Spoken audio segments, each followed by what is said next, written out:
দেখেন দর্শক, এমনিতেই আইন শৃঙ্খলা পরিস্থিতি অত্যন্ত নাজুক।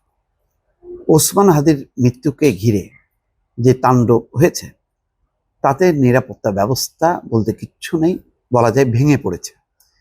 এমন অবস্থায় সরকারের সিদ্ধান্ত অনুযায়ী রাজনীতিবিদরা অস্ত্র চেয়েছেন, গানম্যান চেয়েছেন, রীতিমতো হিড়িক পড়েছে।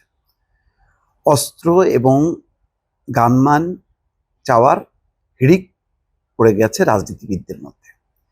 প্রশ্ন হলো, তাহলে জনগণের নিরাপত্তা কে দেবে? দর্শক, একটু ছোট্ট বিশ্লেষণ করি।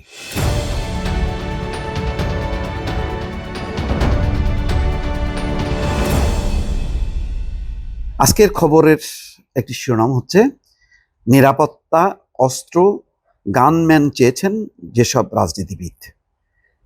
জুনায়েদ সাকির মতন তরুণ রাজনীতিক তিনিও গানম্যান চেয়েছেন। আবার আনোয়ার হোসেন মঞ্জু, কর্নেল অলি আহমেদের মতন রাজনীতিবিদও এখন গানম্যান চেয়েছেন, গাড়ি চেয়েছেন বাসভবনে, এবং সাথে সার্বক্ষণিক গানম্যান চেয়েছেন। তাহলে পরিস্থিতি যদি এই হয়, কতজন রাজনীতিককে দেবেন? জামাতের আমির শফিকুর রহমান তিনিও তার বাসা, বাড়ি, গাড়িতে গাড়ি, নিরাপত্তা, গানম্যান এসব চেয়েছেন। আপনি কতজনকে দেবেন? অসংখ্য রাজনৈতিক দল, 30, 40, 50টা দলের যদি অন্তত 2জন করেও যদি হয়, তাহলে 100 জনকে আপনার নিরাপত্তা দিতে হবে। সম্ভব কতদিন পর্যন্ত? এর কি কোনো আসলে মানে কতখানি, এর ফলে নিরাপত্তাটা কতখানি নিশ্চিত হবে? এটা কি পলিসি হবে? আপনি জনে জনে যদি অস্ত্র দিতে থাকেন, তারপরে এমপি যারা পদে নির্বাচন করছেন তারাও চেয়েছেন, রীতিমতো হিড়িক পড়েছে। এখনো বলা হচ্ছে যে 25 জনের মতন রাজনীতিবিদদের পাশাপাশি 15 জন রাজনীতিবিদ আবেদন করেছেন। তার পাশাপাশি 25 জনের মতো সরকারি কর্মকর্তা, মানে রাজনীতিবিদদের চেয়েও সরকারি কর্মকর্তারা আরো নিরাপত্তাহীন, তারাও অস্ত্রের লাইসেন্স চেয়েছেন। আবার একদম পুলিশি নিরাপত্তা চেয়েছেন, গানম্যান চেয়েছেন, এই প্রকার ব্যবস্থা। তার মানে একটা বিশাল বাজেট আপনাকে। তারপরেও প্রশ্ন হলো যে এই নিরাপত্তা মধ্য দিয়ে আপনি আসলে সন্তুষ্ট একটা পরিস্থিতি তৈরি হচ্ছে, তাহলে বাকিদের নিরাপত্তা কি? সাধারণ মানুষের নিরাপত্তা কি? নেই তো। কারণ আমি গণমাধ্যমে নিয়মিতভাবে কথা বলি, বহু কথা এক পক্ষ পছন্দ করে, আরেক পক্ষ পছন্দ করে না, অথবা দুই পক্ষই পছন্দ করছে না, কিন্তু আমি তো আমার স্বাধীন মতামত অনুযায়ী কাজ করছি। আমার নিরাপত্তা কোথায়? আমি কি পাবো? লাইসেন্স, গানম্যান, নাকি কি পাবো? বা এইভাবে সম্ভব জনে জনে নিরাপত্তা দিয়ে নিরাপত্তা নিশ্চিত করা? আপনি 111-এর কথা চিন্তা করেন তো, কতজনকে নিরাপত্তা দিয়েছিল? কাউকে না। 111-এর সরকার যেটা করছে সেটা হচ্ছে ওই অপরাধীদেরকে চিহ্নিত করতে পারছে এবং তাদেরকে দৌড়ের উপর রাখছে। আপনি দৃষ্টান্তমূলক, আমি বারবার একটা কথা বলি, এখন কি অপারেশন ডেভিল হান্ট 2 সেকেন্ড ফেজে শুরু করছে।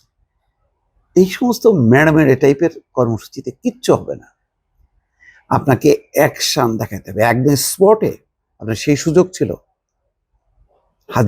হাদির মৃত্যুকে ঘিরে যারা শোক করছিল, প্রতিবাদ করছিল শাহবাগে, তার বাইরে যেসব কর্মকাণ্ডগুলি, সেগুলি সন্ত্রাসী কর্মকাণ্ড, সেগুলি হচ্ছে মব সৃষ্টিকারী, সন্ত্রাসী, লুটেরা। আপনি সেখানে অ্যাকশন চালালেন না কেন? গুলি চালালেন না কেন? তার সংখ্যা কতজন ছিল? 100, 150? এই তো। এটা মোকাবেলা করার সামর্থ্য নেই আপনার? ক্ষমতা ছেড়ে দেন। আপনি যদি ধাওয়া দিতেন, গুলি চালাতেন, জনগণ আপনার পেছনে থাকতো। কিন্তু তাদের দাপটের মুখে যখন পুলিশ নেই, তখন মানুষ মনে করলো যে বাবা, মানে এরা মনে হয় পুলিশের চেয়েও, সরকারের চেয়েও শক্তিশালী, তারা সরে গেল। এখন আপনি জনে জনে অস্ত্র বিলি বন্টন করে লাইসেন্স দিয়ে আর একটা পরিস্থিতি তৈরি হয় কিনা, আমার সেই সন্দেহ